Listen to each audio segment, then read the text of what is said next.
Recording started. All right, here we go. So do you guys have your calculators handy as well?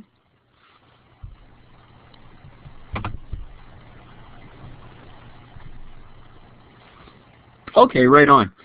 So just a quick review of some of the stuff we talked about last day. Remember we looked at that experiment, right?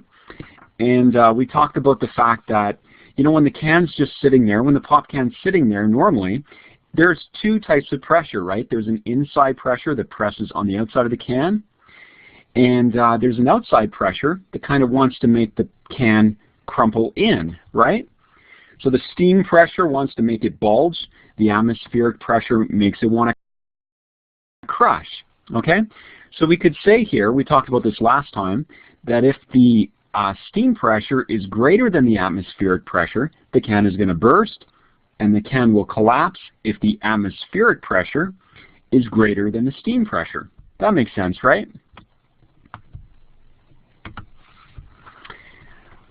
So we also talked about this idea of heat capacity, and guys, again, please stop me if there's anything you want to go over, okay? And just remember that heat capacity, these words in red are probably the most important things to remember. So heat capacity basically means that the object can absorb a lot of heat energy, but if we remember that it takes a long time to heat up and a long time to cool down, that's what helps us remember about heat capacity. And if you think about water, remember we talked about Vancouver, how the water off the coast of Vancouver takes a long time to heat up in the summertime and a long time to cool down in the winter. And that's why it doesn't get so hot in the summer and doesn't get so cold in the wintertime, right? And you guys remember too, we talked about this example where we had alcohol with a high specific heat capacity and steel with a low one. And then we kind of talked about what does that mean exactly? You know, what if we looked at an experiment, what would happen if we compared these two substances? And so we filled in these blanks last time. We saw that the steel is going to warm up more or more quickly than the alcohol, right? Because substances with a low heat capacity like steel warm up more quickly, whereas ones with a high heat capacity warm up more slowly, right? Take a long time to heat up, long time to cool down. Okay? We also saw that the alcohol that has a high heat capacity is going to absorb more energy, because that's kind of part of the definition. That's what we said at the very beginning, right? Objects with a high heat capacity, they absorb a lot of energy, okay?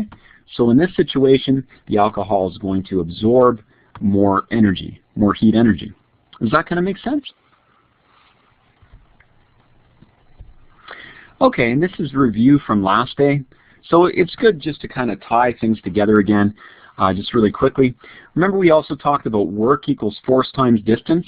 Remember we talked about if somebody was pushing on a fridge and they pushed with a lot of force, but they didn't move at a distance at all, they weren't doing any work, at least as far as science goes, right? The way you think of work with science is kind of different, right? You guys also remember we talked about the difference between distance, okay? So if you're running a 10-kilometer race, the distance is the whole path that you run, whereas the displacement is only how far it is from the beginning to the end, okay? It's kind of like how the crow flies, right? So that's the difference between distance and displacement. And remember we also kind of got into acceleration, and we said that velocity, you know, if you're going down the highway, you're going like 100 kilometers an hour, that's constant velocity, right? And you're going at the constant rate, constant speed, okay? Whereas acceleration, when you pass someone, that's when you go faster and faster, okay? And remember, acceleration is equal to change in velocity over change in time. All right, so that's kind of the idea behind acceleration. And we already went into this problem earlier on Tuesday. We'll just kind of go over it really quickly. So the question says a dragster has a velocity of 163.05 meters per second, and it reaches that in 5.23 seconds. It says, what's the average acceleration? So acceleration is basically velocity over time. It's a change in each one of those, but basically think of it as velocity over time. So all we need to do is put the velocity of 163.05 on the top, the time of 5.23 on the bottom, and bada boom, bada bing, There we go. There's the answer, right? Acceleration. Okay? So that's not too bad, eh?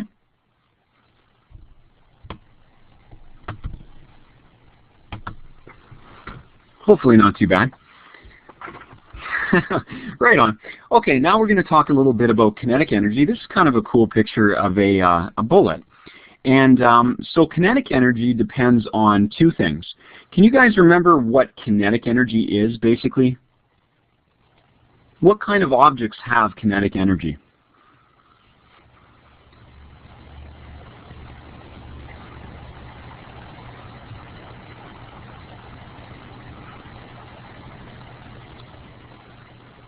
Okay. And sometimes living things, right? But a bullet has kinetic energy too. And what is it about this bullet that makes it have kinetic energy? What's it doing? Yeah, it's moving, right? So anything that moves has kinetic energy, right? Now, kinetic energy depends on two things. It depends on mass and velocity. Now, do you guys remember what the word mass means? It's kind of like another word you're probably more familiar with. Like normally if you step on the scale to see how much you weigh, that's your weight, right? Mass is kind of like weight. It's almost like a different word for weight. And if you start taking a physics course later on, you'll find the difference. But if you can just think of mass as being like weight, then you've got the idea. And velocity, like you know, is pretty similar to speed. Okay? So it makes sense that kinetic energy, the amount of energy moving objects have, depends on their mass. So the heavier the object, the more kinetic energy it has, and the faster the object, the more kinetic energy, right? So I wrote a larger bullet, it's going to have more kinetic energy than a smaller, and a faster one is going to have more kinetic energy than a slower one. So there's a formula for kinetic energy, a math formula, and that formula shows that kinetic energy depends on both mass and velocity, because both mass and velocity are in the formula. Okay, so kinetic energy is equal to 1/2 times mass times velocity squared. You guys remember what that means, velocity squared? What it means is velocity times velocity. The 2 tells us we're multiplying velocity 2 times. Okay? So it's basically 1/2 mass times velocity times velocity. Okay? And a shorter way of saying that is KE equals 1/2 mv squared. Okay? So does that make sense how that formula deals with kinetic energy?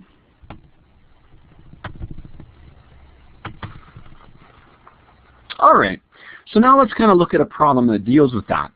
So we've got a freight elevator with a mass of 140 kilograms, and it's moving with a speed of 3.5 meters per second.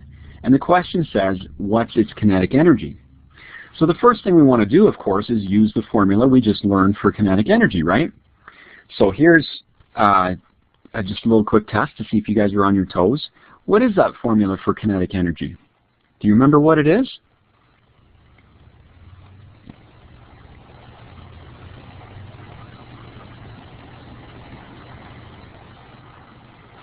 Maybe I'll just ask you guys one at a time and see if you know it.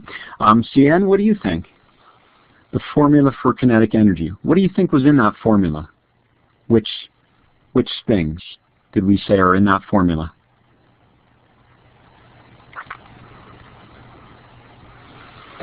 Okay, mass and anything else?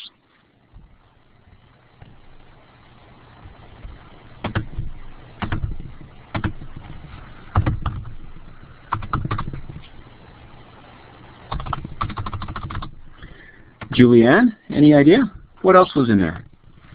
The mass of the bullet and what else?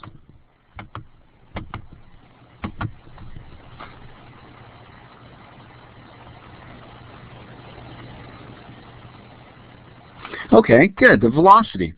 And now, CN, do you remember what we do with the mass and velocity? What goes between those two things? Do we add those two?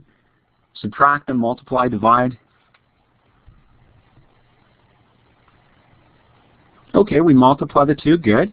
And what goes in front of the whole formula, in front of mass? What number goes in front? Julianne?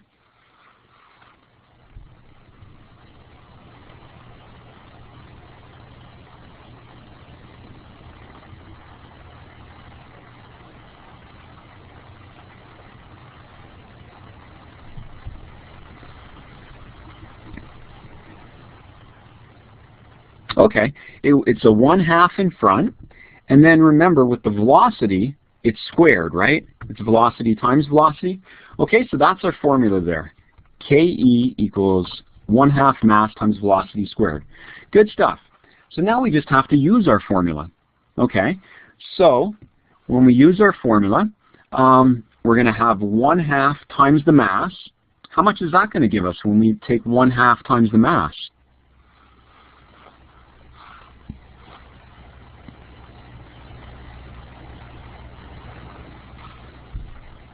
Okay, well the mass is 140, so it's going to be 1/2 of 140, right? And velocity squared. Now, CN, could you tell me on your calculator what velocity squared is going to be? The velocity that we have there?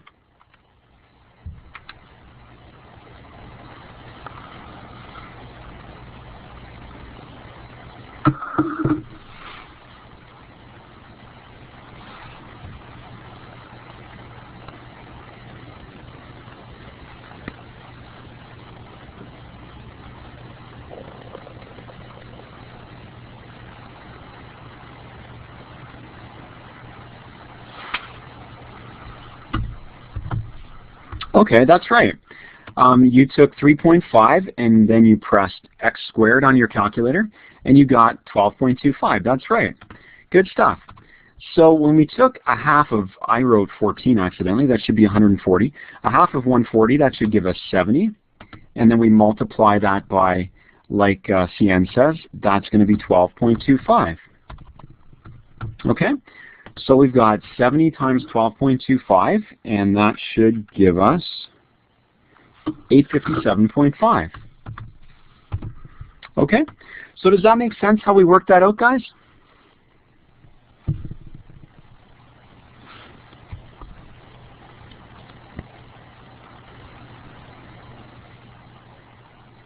Okay. Is there any step you want me to kind of go over a little bit more?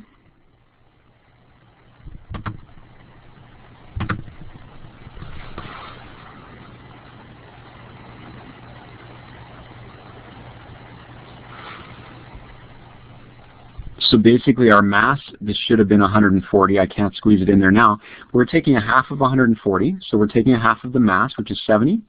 And then it's velocity squared. So since it's 3.5 squared, that's 3.5 times 3.5. And that gives us this amount. So now we just multiply those two together.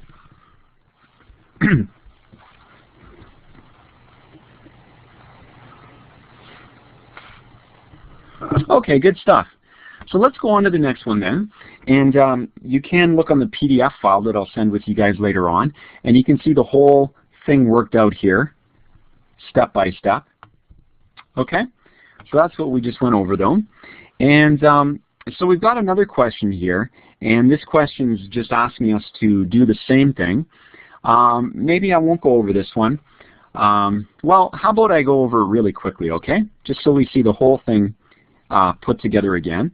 Okay, so we know that KE equals 1/2 mv squared, right? We're trying to find kinetic energy. So it's going to be 1/2 times the mass, which is 160 kilograms. So we put in brackets 160, okay? And then we put v, which is the velocity of 2.5, and we square it, okay? So now we're going to take 1/2 of 160, which is 80, and we're going to look on our calculator and see what 2.5 squared is. So 2.5 times 2.5 equals 6.25. Okay, so now that's multiplied by 6.25, and so that's going to be 500. So that works out to a nice easy number, right? And guys, do you remember what units energy is always measured in?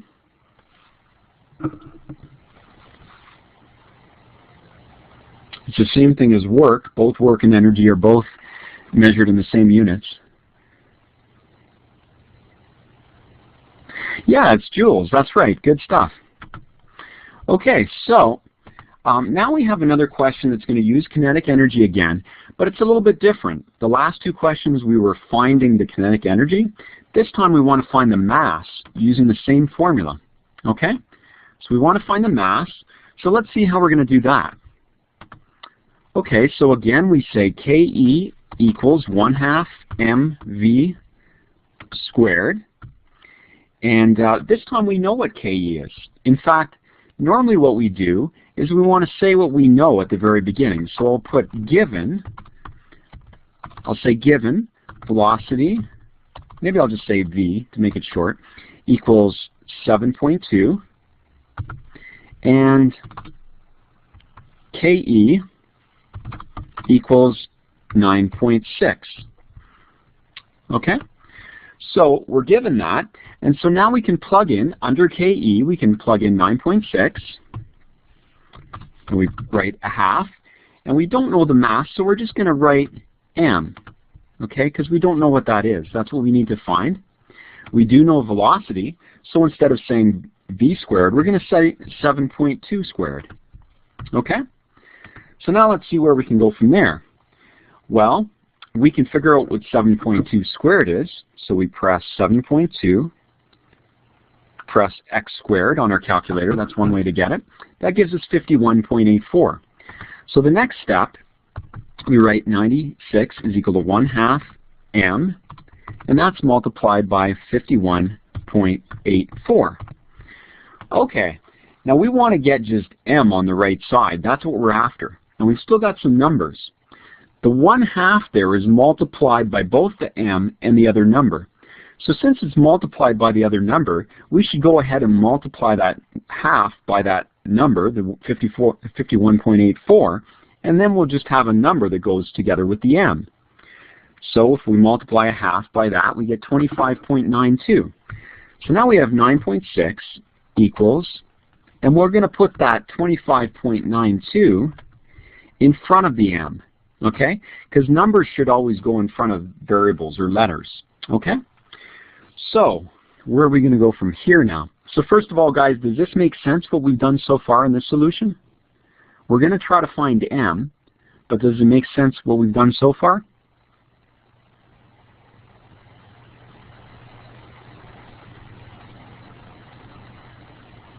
Okay. If there's anything that doesn't, just let me know, okay? All right, so we want to find m. So what do you guys think we need to do when we have 25.92 times m to get just m on the right side of the equation? What do we do to get rid of the 25.92?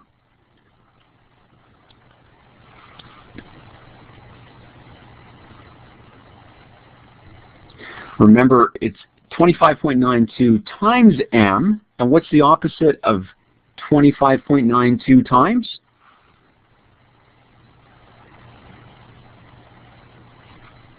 That's right, divided by is the opposite, so we're going to divide both sides of the equation by 25.92. So when we do that, just give me a sec here, 25.92, okay, so we're dividing both sides by that, and so when we divide 9.6 divided by 25.92, we get 0.37, okay? So we get 0.37 on the left side, and you'll notice that on the right side, the 25.92 of course cancels out, right? So that's going to be in kilograms. That's going to be our mass in kilograms. All right, so does that make sense, guys, how we did that?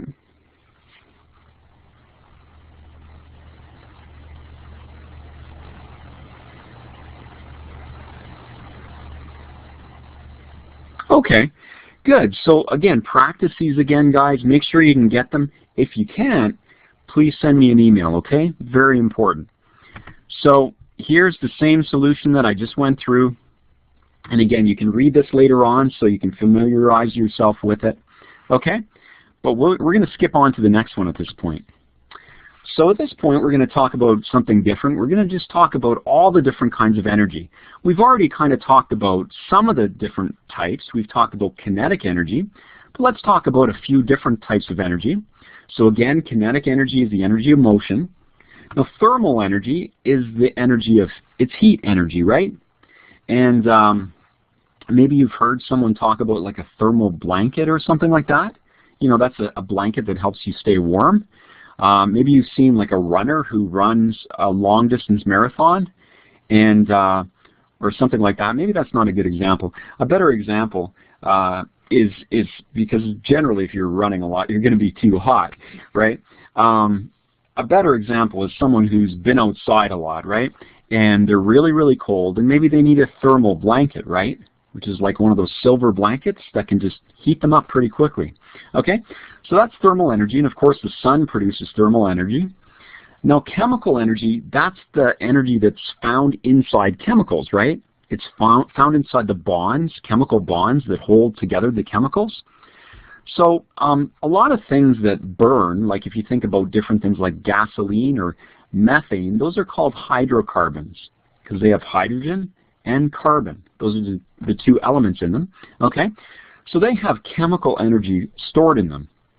And when you burn hydrocarbons, the process is called combustion, right? Okay, so if you burn some gasoline, what happens when that explodes or burns is combustion, right? And whenever combustion happens, you get a release of energy and you get carbon dioxide produced, right?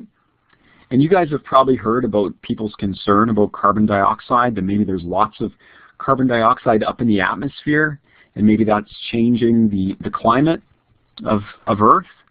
You've probably heard about that sort of stuff, right? Like the greenhouse effect and global warming and all that sort of thing, right? So that sort of stems from people's concerns that people are using, you know, too much, there's too much carbon dioxide being burned when people use their cars and things like that. So anyways, gas and methane, again, they have chemical energy stored in them. And there's also nuclear energy, right? And I'm sure you've heard about that one as well.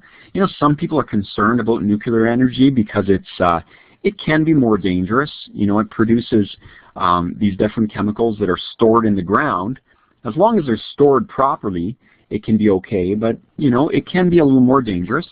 But basically where nuclear energy comes from is actually splitting an atom apart, right? Or sometimes it's joining an atom together. But some of the different elements they use with nuclear energy to produce it are uranium and plutonium. Okay? So are you guys familiar with nuclear energy? Have you heard a lot about that before? Okay. And most of the nuclear energy that's produced in Canada is out in, you know, Quebec and Ontario, so it's out east. Anyways, also sometimes nuclear energy can be used to produce nuclear bombs, of course. But this is showing here atoms like uranium and how they can be split, and that's what produces energy, right? Okay, so here's another type of energy, potential energy. Now, maybe someone said to you before, you know, you have a lot of potential in hockey or in something else, right? Potential means you have a lot of ability, right? So potential energy is the ability to do work. It's a type of energy that's a stored energy, okay? Potential energy is stored energy because it can be changed into different sorts of energy. So for an example, here's one type of potential energy. It's called gravitational potential energy. So if you have this heavy weight and you pulled on this pulley, when you pull this weight up above, it now has gravitational potential energy. It's got stored energy. And that's because if you now cut it and allow the weight to fall, that potential energy changes into kinetic energy or moving energy, okay? So you knew that it had energy because as soon as you cut that, that changed into kinetic or moving energy, okay? So potential energy is stored energy, and one type is gravitational energy. Whenever you lift something up high, now it has gravitational potential energy. But there's another type of potential energy, and that's elastic potential energy. Okay, so if you take an elastic, you stretch it out, all of a sudden it has potential energy, because if you were to let go of this finger, it's going to fly, right? Okay? And my sons are doing that a lot recently. They're taking, like, you know, those clothes pegs? They've taken clothes pegs and they take the metal part of the clothes peg and they attach that to a rubber band, and then they take that metal and put it inside another clothes peg, so they've got like a trigger, and they're having a lot of fun making these kind of elastic guns. So, you know, also when you talk about the word elastic, right, it doesn't only apply to elastic bands. When something's elastic, if an object is elastic, it means it can return to its original form. Okay? So if you're bouncing a rubber ball, when you bounce that ball, it kind of squishes as it's bouncing against the ground, right? But then it returns to its form as it bounces up in the air. So a rubber ball is also elastic, right? Anything that can return to its original form. Okay, so let's kind of test our understanding of a few different definitions here. I want you guys to tell me what goes in. So choose the explanation, choose the number that goes with this science word here, science terms, I should say. So gravitational potential energy, do you think it's explanation number 1, 2, or 3? Okay, 2, it's energy stored in a lifted object. Good stuff. How about the next one, thermal energy? What kind of energy is that? Want to give that one a stab, Julianne?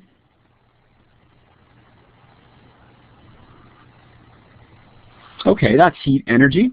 And CN, you want to give the last one a try, kinetic energy? Good, that one is energy of a moving object. Right on. And if you look on the next page, we've got the same answers there. Okay, so this is kind of an interesting device here. This is a steam engine. I don't know if you guys have ever seen one up close, like a small steam engine or something like that. I know my uncle likes steam engines. My uncle has, he collects model trains. He lives out in Ontario, and he has like tons of model trains. If you go in his rooms downstairs, he has shelves from like floor to ceiling, and model trains are like 2 or 3 trains deep on those shelves. And he's probably got somewhere between, I'm guessing, $500,000 to $1 million in model trains. Like, he is probably one of Canada's biggest model train collectors. So he loves trains, he loves steam engines. Anyways, so this is kind of a steam engine here. So I want you guys to think about a steam engine. Think about how it might work. You got steam coming in, high pressure steam goes in, and then you've got exhaust steam going out. But think about what the steam is doing. What do you think is the purpose of the steam? So let's see if we can fill in the blanks here. The engine converts what? What do you think it converts into what? Any idea?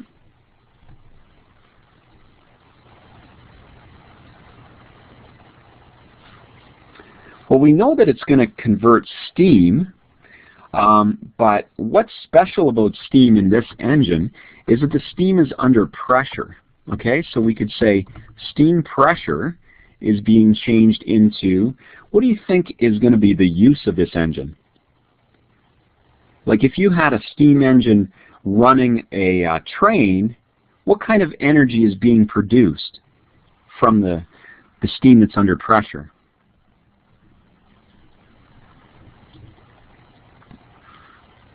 Okay, well, it's got to cause something to move, right? Here you can see there's a piston. That piston's going to start moving, right?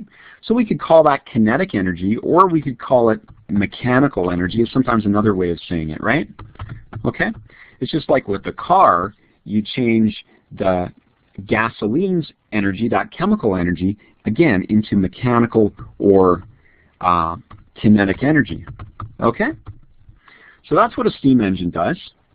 And if we go on the next page, we're going to try a few others here, guys, okay? And some of these are going to be things we've talked about today, and some will be things we talked about last day, just to kind of tie in our knowledge from last day. So first blank says, something is the transfer of mechanical energy from one object to another.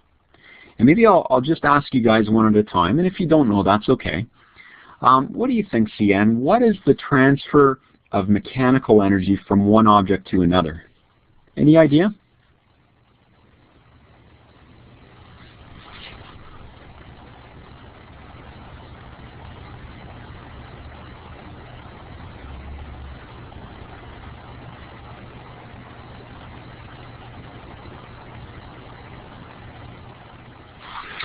Okay.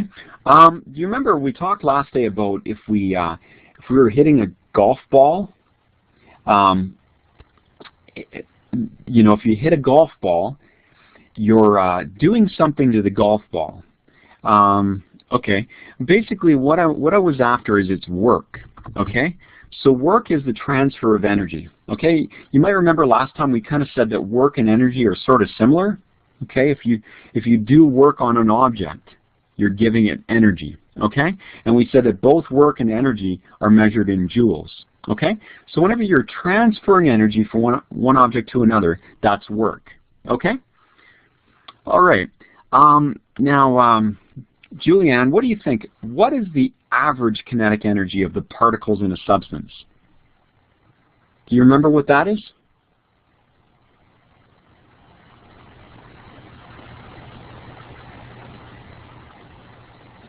I don't know if you remember last day we looked at a diagram and we saw that, you know, in a spoonful of water, for instance, there might be some particles that have a certain amount of kinetic energy, other ones have more, some have less, but we said that the average amount of kinetic energy is, do you remember what it is?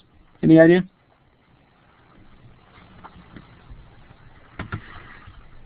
Okay, that was the temperature. Do you remember we said that temperature is related to kinetic energy? Okay. So remember, the more particles move around, that's the more energy they have, right? And the more energy they're going to have, the higher their temperature is going to be. That makes sense, right? Like a solid is not going to be moving around. The particles won't be moving around very much. And so they don't have a lot of energy. But when you have gas molecules, man, they're just zipping all over the place, right? They've got a lot of energy, and we know that by the time you get water to a gas, it's steam, right? And so its temperature is really high, okay? So temperature is the average kinetic energy. Okay, the next blank says, there's three blanks. Blank, blank, blank is the amount of energy required to increase the temperature of a substance by 1 degree Celsius. CN, do you remember that? I'll give you a hint. It has to do with heat capacity, but it's a special kind of heat capacity. Do you remember what the word is that goes in front of heat capacity?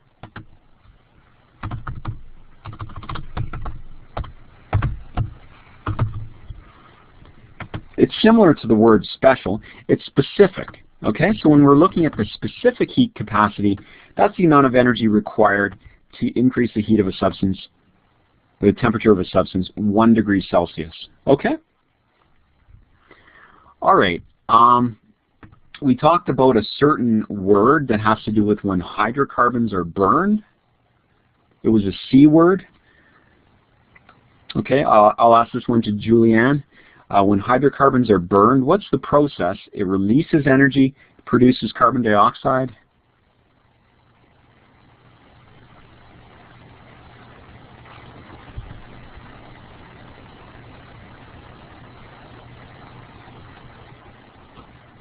Okay, well that was combustion. Okay, so combustion is when hydrocarbons are burned, and again it releases energy and carbon dioxide. All right, anybody want to take a stab at the next one? What is the transfer of thermal energy from one object to another? This is basically, what word do we think of when we think of thermal energy?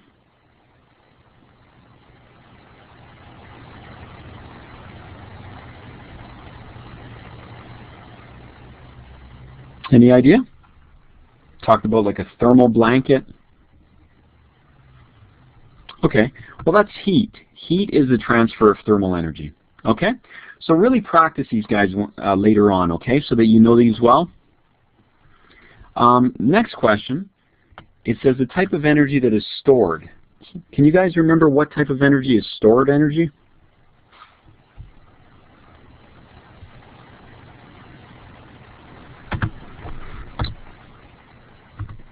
Okay, that was potential energy. And an object that always returns to its original form is said to be, that was elastic. Okay? Do those all make sense, guys, now that we've gone over them?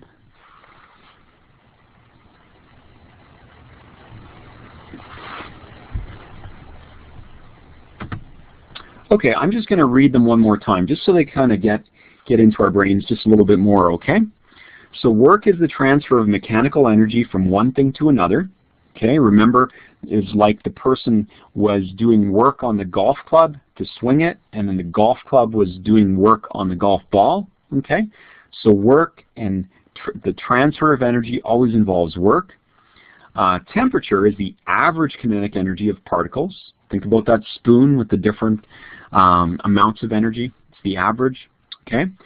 Specific heat capacity is the amount of energy required to increase the temperature of a substance by 1 degree.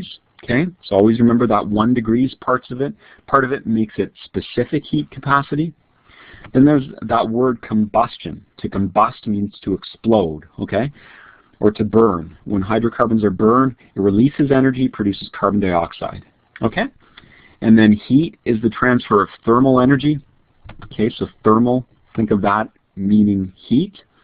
When you transfer thermal energy from one object to another. The type of energy that is stored energy, always think of stored energy, that's potential energy. And an object that returns to its original form is elastic. So just like an elastic returns to its original form, so does a rubber ball, right? Okay. All right.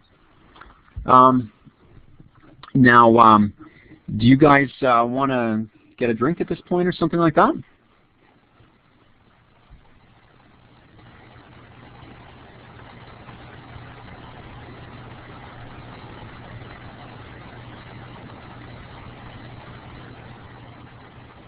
Okay, good stuff.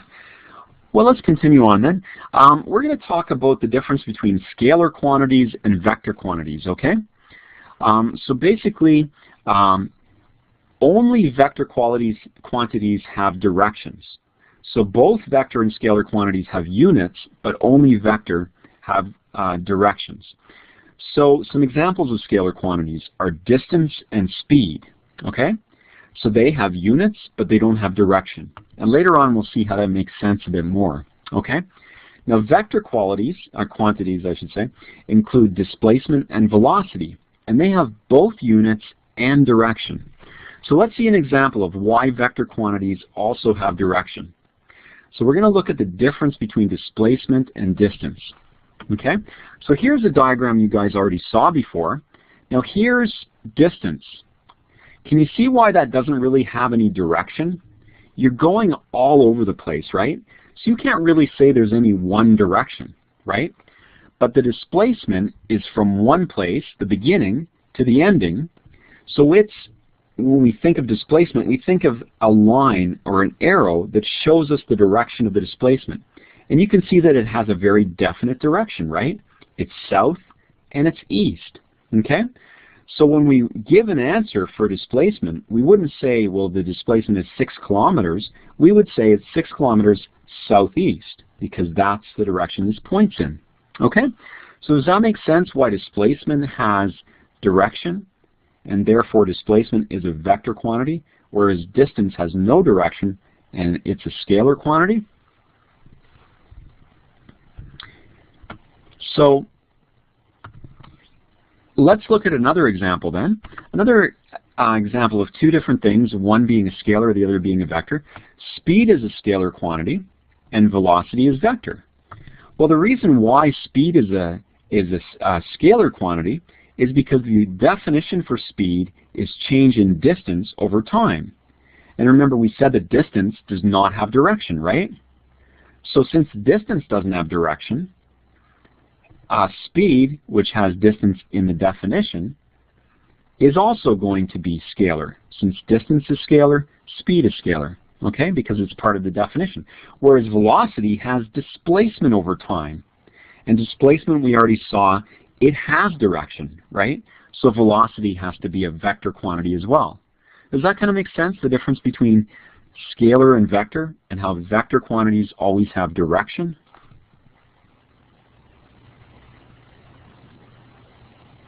Okay. So this question here says, for each of the following, state if it's a scalar or vector. Maybe I'll just ask CN first of all, and then we'll ask Julianne. So CN, how about speed? Is that scalar or vector?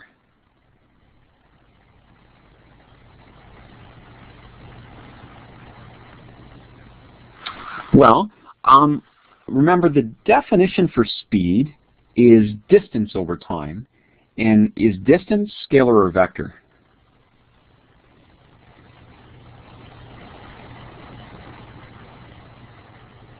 Remember when we think of that diagram where the distance just kind of goes all over the place? We can't say there's any one direction, right? So distance has no direction, so therefore it's scalar. And so because speed has distance in the definition, or the formula, it's going to be scalar. Okay? Does that make sense?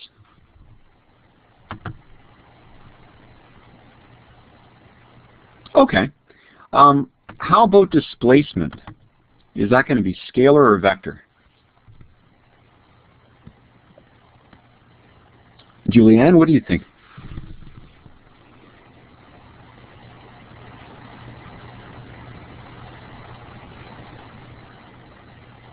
It's going to be vector. Good. CN, what do you think about velocity? Scalar or vector?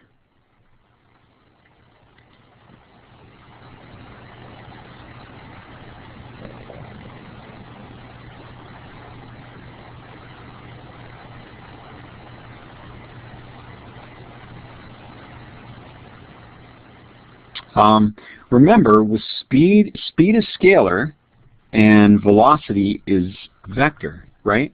Because velocity is displacement over time, okay? And that leaves us with distance, and distance is scalar. It has no units. Okay, so just go back and look on the last few pages, and that'll kind of help you remember. And if you ever find there's any of these things that you kind of get a little bit, you know, unsure as to which is which, those are the kind of things you want to take notes on. Okay? So if you're having a bit of trouble, you know, keeping them apart, you know, which one of these four quantities are scalar, which are vector, take notes on those ones. Okay? So let's go on to the next one then. We're looking at a definition here, and let's see if we can fill in these definitions. A scalar quantity that describes the length of a path between 2 points. So it's the length of a path between 2 points. Okay, so that sounds like either distance or displacement, and it's scalar. So which one is it going to be?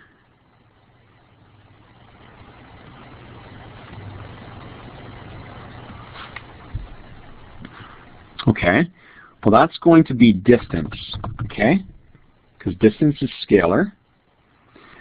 Next definition, the distance traveled by an object during a given time interval divided by the time interval. So basically that sentence is saying distance divided by time.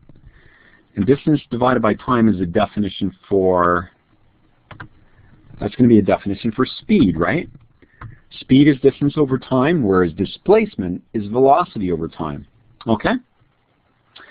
And then the next blank, it says a displacement of an object during a time interval. Okay, so that's displacement divided by time.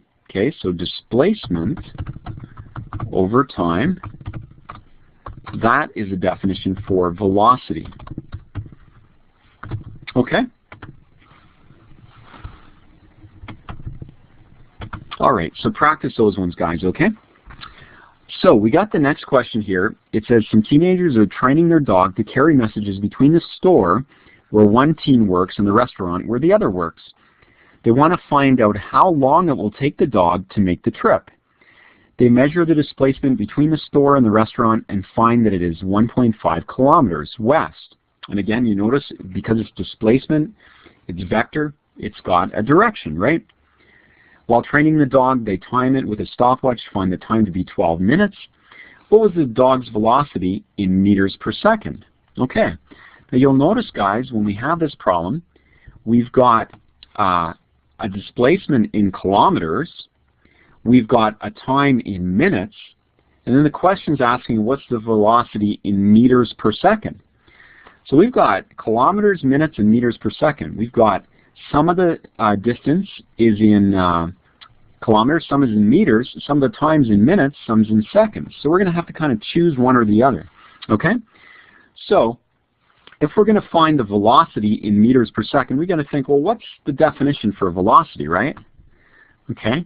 So the definition for velocity equals displacement over time, right?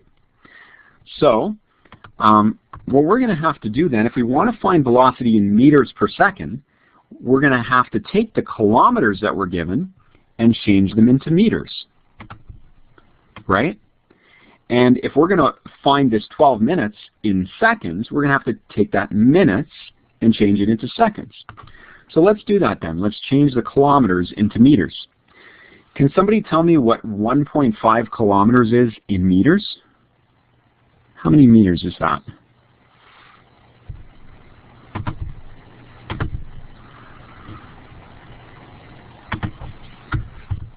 Okay, there's 1,000 meters in 1 kilometer. So how many meters do you think there is in 1.5 kilometers?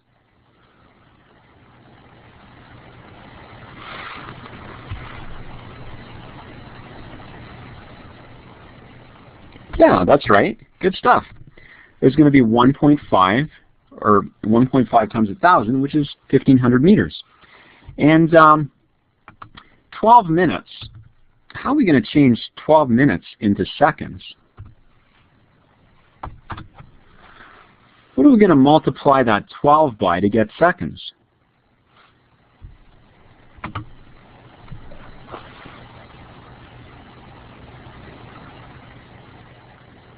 How many seconds in a minute?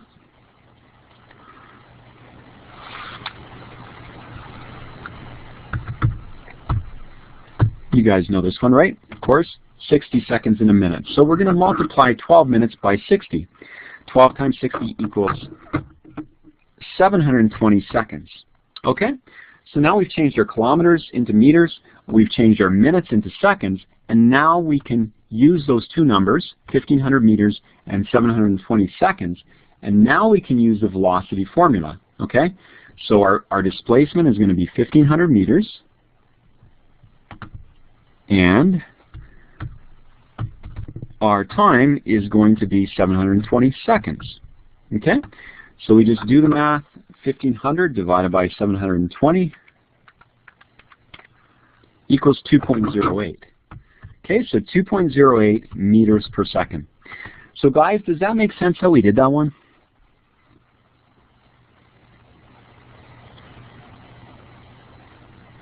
Okay, right on. So let's go to the next one then. Okay, so this one is just showing how we did all that. And also, I forgot to say, because it's velocity, we have to say the direction. It's got to be meters per second west, right? Since that's how far they went. Okay, so the next thing I just wanted to mention, guys, there's something called the line of best fit. Okay, so sometimes you're plotting points on a graph, right? You've got a whole bunch of points on a graph. You plot, you know, maybe 10, 20 points on a graph. You got all these points, and you say to yourself, okay, what am I going to do with these points? I got to draw a line through these points because the dots on the graph, or the X's on the graph, are telling me a story. They're pointing in a direction. And so I need to draw a line of best fit. The reason it's called the best fit, you try to make the best line that fits with the direction that's suggested by the dots, okay? Basically, you want the same number on top and bottom, okay? So the line of best fit is a line drawn through the middle of a cluster of points. That's basically what it is, okay? So that's the line of best fit. We won't talk any more about that right now. Let's talk about efficiency. Okay, so we're going to talk about what it is, how it's defined. So efficiency is how well one type of energy is converted into another energy. If something's really efficient, there's not a lot of waste in it, right? Not a lot of wasted energy. So basically, we're talking about how well the input energy, that's the energy you put into a process, is converted into the output energy. Now the energy you get out of some process is called useful energy, or at least sometimes there's more than one energy produced, right? Like if you get a light bulb going, you got light energy and you got heat energy coming out of the light bulb. Which one of those two would you call useful energy, the light energy or the heat energy?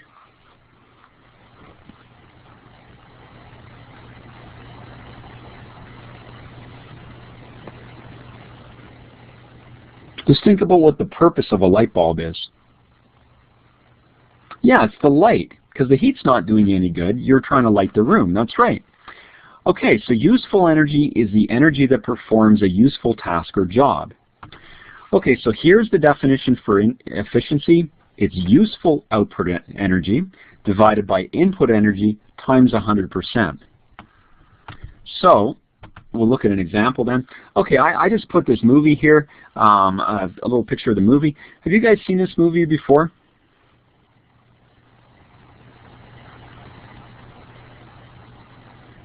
Okay, I read this book. I don't know if you guys read the book as well, but in the book they always talk about how the dad is like an efficiency expert, you know, and you would have to be efficient, right?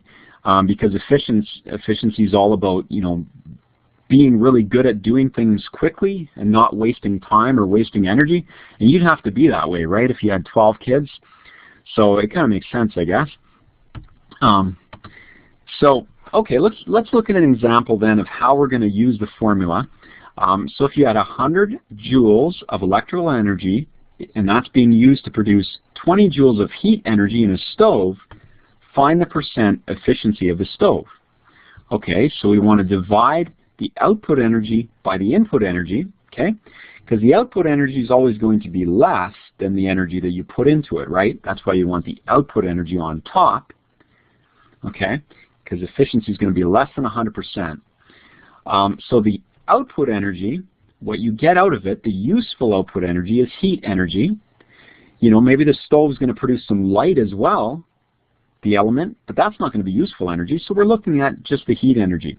And we divide that by the 100 joules of electrical energy we started with, that was the input energy, and then we're going to multiply by 100. So we divide 20 by 100 on our calculator, we get 0.2, we multiply 0.2 by 100, and we get 20%. So that's the percent efficiency. Okay, so let's just do a couple questions based on some stuff we just talked about. Energy that performs a task is a certain type of output energy. Anyone know what word would go in there?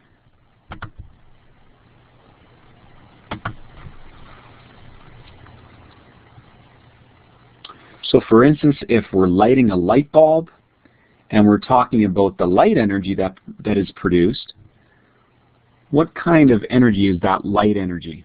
It's the type of energy that performs a task or a job. What do we call that? We call that useful output energy, right? That's what the light energy is. Okay.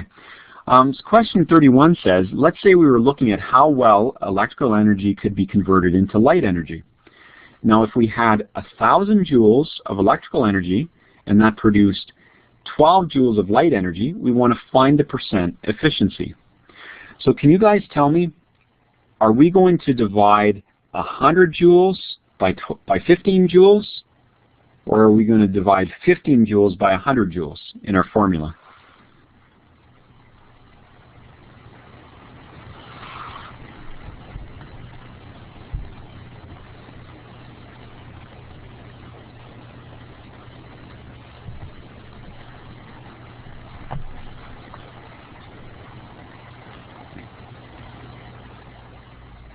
Okay, that's right. We're going to divide first, but which one do you think we're going to have on top? Are we going to have the 15 joules on top or the 100 joules on top? You're right, we're going to multiply after we divide. We're always going to have the smaller number on top, right? That's the amount that's produced. That's the output energy. And we're going to have the larger number on the bottom, right? And then we're going to multiply that by 100%, right? When we divide 15 by 100, that's going to give us 0.15. We're going to multiply 0.15 by 100, and that's going to give us 15%. Okay, so does that make sense, guys? And again, this number here was output, and the one on the bottom was input. Okay? So, I'm just filling in the blanks here. Remember, we were looking at this question here. And so there's the blank. Energy that performs a task is useful output energy. And here are all the steps in that problem. We divided useful output energy by input energy. That was the 15 joules. The reason why that's useful energy, that's light energy. That's what we want with the light bulb. We started with 100 joules of electrical energy. That's input energy on the bottom. Multiply by 100%, we get 15%. And here I'm just mentioning the fact that heat energy is produced as well, and we know that that's not useful, so we don't include that in our calculation. All right, now we're just going to talk really briefly about something called cogeneration. Now, cogeneration is basically when you've got some process that wastes energy normally, but instead of just allowing it to be wasted, we capture it again. And do you guys know anybody that owns a hybrid car? Okay. Do any of you guys have one in your family?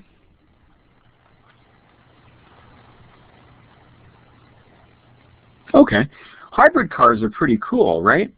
Because they save a lot of money because they make really good use of the gas that you use, right? And so hybrid cars use cogeneration. So again, cogeneration involves technologies that capture and use a type of energy that normally would have been lost. So the word cogenerate, generate means to produce, right? Cogenerate means to generate again, right? So you're generating energy, or again, useful energy again, okay? So when we talk about hybrid cars, first of all, most of them use gasoline like most cars do, but the other thing about them is when you step on the brakes, it produces heat. And then that heat energy then can be used to produce electricity. So stepping on the brakes each time you stop at a stoplight is actually producing more electricity that's going to be used to power your cars. Okay? Normally it's just going to produce heat, which is wasted energy, but that heat is changed into electrical energy. So that's how a hybrid car uses more energy, or captures more of the original energy that comes from the gasoline. Okay? So the question says the type of energy production that uses energy again that would have been wasted, that's cogeneration. Okay? And then I just wanted to get you guys to watch a really short video. It's like half a minute or something like that. I think it's pretty cool. So here, I'm just going to pop it up on the screen.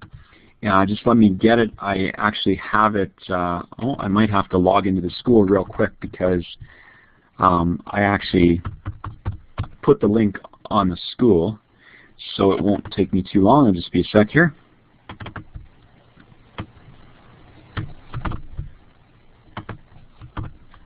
Okay, so if you guys want to click on that link, you'll get to see this kind of cool video. You can let me know when you're finished watching it.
Okay. All right, you finished as well, CN?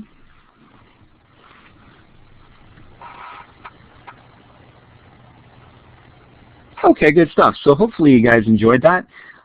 Just a quick little bit about the Chevy Volt, which is a hybrid car.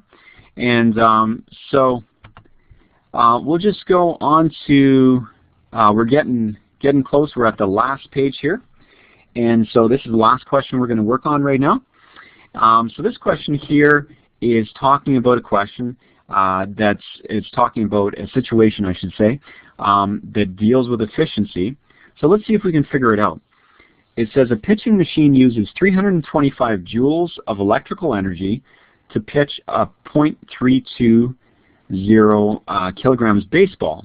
If the speed of the ball is 35 meters per second, what is the efficiency of the pitching machine in transforming electrical energy into kinetic energy? Okay, so let's just start by writing out what we know. We know that we need to find percent efficiency. And so I'm just going to write the formula for percent efficiency. So percent efficiency equals useful output. Okay, useful output. I'm not even going to write energy. I should have put output. Okay, useful output divided by input times 100%. All right, so our first job is to find what's the input energy and what's the output energy. So have a read over the problem, see what two types of energy are talked about, and see who can tell me which one is the useful output energy in this situation. What type of energy?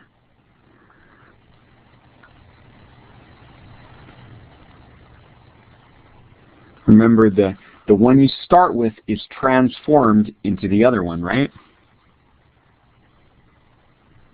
So what do you think is the output energy?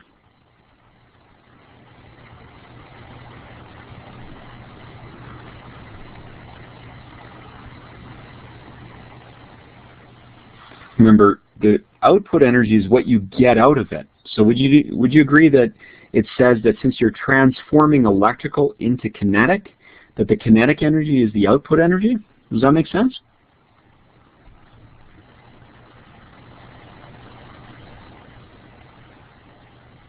Okay, so now we're going to say percent efficiency. So the one that we're producing is the kinetic energy, and the one that we're starting with must be the electrical energy, right? Okay, so I'm just going to write that down.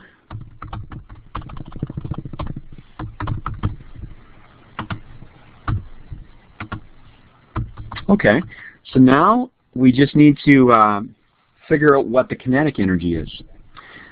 We're told the electrical energy, we're told that that's 325 joules, right?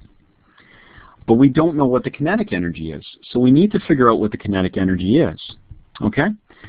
So I'm just going to write beside electrical energy, I'm just going to write 325 because we know what that is. Kinetic energy is what we need to find. So I'm just going to kind of put that off to the side. We're kind of doing a calculation for kinetic energy. Once we find it, we can put it in our formula here. Okay? Now remember, guys, kinetic energy has mass and velocity, and we know it's got 1/2 in front of the formula. Remember? 1/2 mass times velocity, and velocity is squared. Okay? So now we need to look at what else we have in the problem. The problem tells us what the mass is. It tells us it's 0.320 kilograms. So we're going to say kinetic energy equals 1/2 times 0.32 for the mass.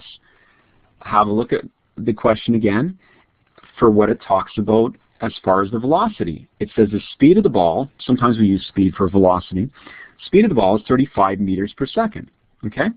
So where we have v squared, instead of v squared, we're going to have 35 squared. Okay?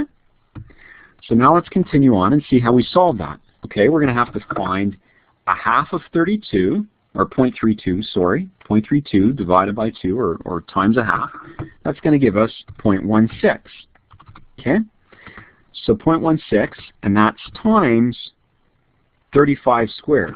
Okay, so we need to multiply 35 times 35, and that's going to be 1225. Okay, so we have 0.16 times 1225. How much is that? That is going to be 196. So the kinetic energy is going to be 196. All right, so we did some work to find kinetic energy, right? But now that we've done that work, what we have at this point in our problem, 196 over 325, now our problem is just as simple as this problem was here, just one number divided by another number, right?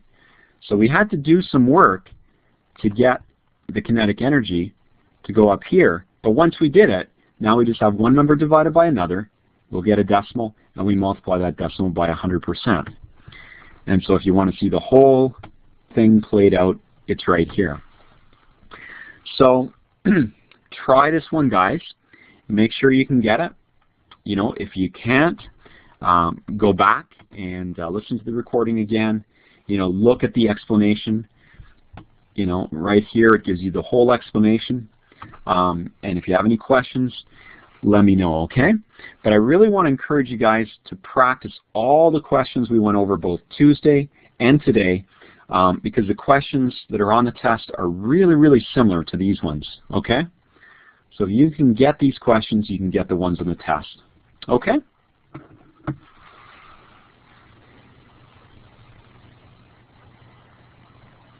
Do you have any questions based on anything we went over?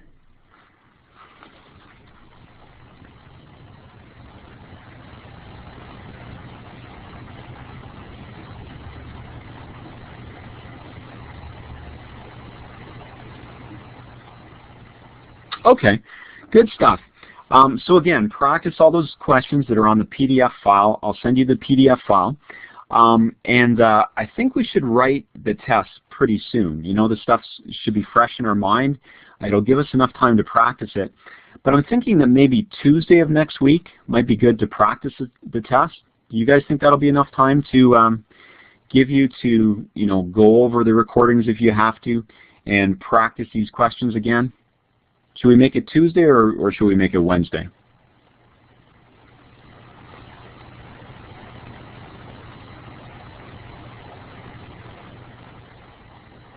Yeah? How about you, Julianne?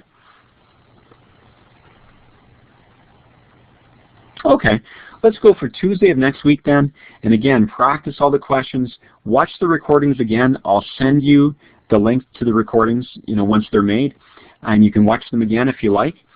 You know, what sometimes helps with these is to, if there's a certain place on the recording you need to go to, you can go to that place on the recording, kind of move the recording along, sort of thing, you know, just like you would on a CD player or something like that. So move to the place. If some of the stuff you're getting, but then there's something you're not getting, move to that place on the recording. You can start and stop the recording, sort of thing. So you can, you know, you can try it yourself and then play it and see how it unfolds, kind of thing. And also, as you're going over these recordings, please take notes on them as well, because taking notes will be a way of getting the information into your head, because as you take the notes, you write it in a way that makes sense to you, and you write down the information that's important for you to remember. Okay?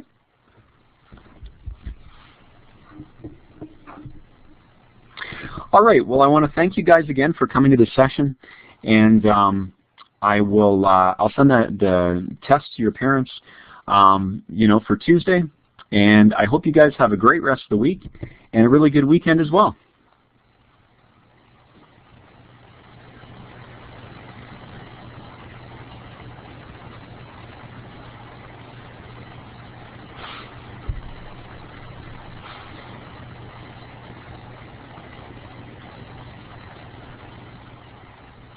All right, well, take care. Have a great weekend. Bye for now.